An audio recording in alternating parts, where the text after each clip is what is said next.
The armor plating system in modern Call of Duty Zombies is superior to the old school shield system, which if that just made you mad, then this video is for you, and it also might just surprise you. Right, so first off, let me start by saying that this video is not meant to be bait whatsoever, so before you guys start ripping me to shreds in the comments, just hear me out, and then at the end, then you can rip me to shreds in the comments. That being said though, let's first cover the classic shield system. So, in old school zombies, you would normally have a shield, which you normally would need to run around and find multiple different parts spread out around multiple different areas of the map, which then, once you found all the parts, you would then have to go to a physical bench location specifically to build that shield. Now, once built, this shield, of course, would protect you from 100% of damage from the back, but only the back. That being said, you could also then pull it out and get that damage protection from only the front. However, once that shield then takes enough damage to be broken, it is gone from your person entirely. When this happens, you are then required to go all the way back to that bench and get yourself another shield, which then if you're somebody that's doing high rounds, there's really only two things that you could do. One is to either not even use the shield at all, and two is to sit near the shield bench and craft it over and over and over again. However, that out of the way, let's now talk about the modern plating system. So, first of all, in modern zombies, armor is purchasable at a wall buy and is also dropped by zombies. When you do have armor, it's going to absorb a percentage of that damage that is dealt to you in any direction, which you do then, of course, when you have taken too much damage and you're out of armor plates, is just pick them up off the ground or buy them from the wall. Which then, for anybody doing high rounds in modern zombies, you're actually going to be getting more use out of your plates in this game. And on top of that, they will also be dropping on the floor like crazy because of the crazy amount of zombies. Which on top of all of that, in Black Ops 6 and Black Ops 7, there's an augment for Juggernog called Turtle Shell. Now, what Turtle Shell is going to do is to make it where your damage mitigation from those armor plates is entirely taken from the back. So if you turn around, you will have all damage mitigation on your back, which essentially is just like a classic shield.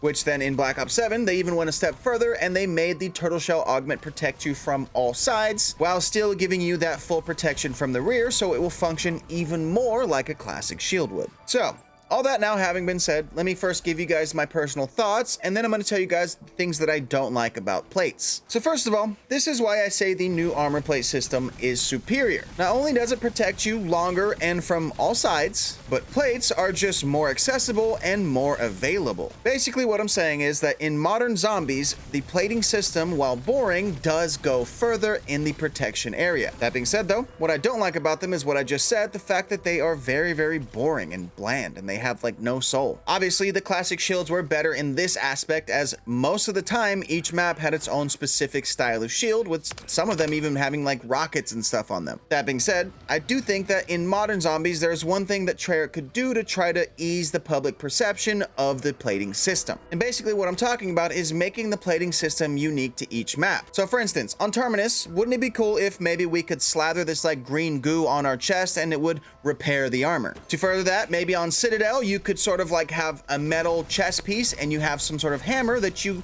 hit your chest with to repair the armor. I mean, heck, even in Reckoning, you could sort of repair your chest piece armor with like wires and pieces of the broken Klaus robots. All of these things, in my opinion, would make each map feel that much more zombified, and I feel like people would have a lot less to complain about. However, all that having been said, that is going to be it for this video, so I hope you guys enjoyed it. And if you did, let me know in the comments what you think. Go easy on me. Go easy on me. Otherwise, if you enjoyed this video, please don't forget to hit that like and share on your way out, and then you might as well hit that follow on your way out as well to support your boy.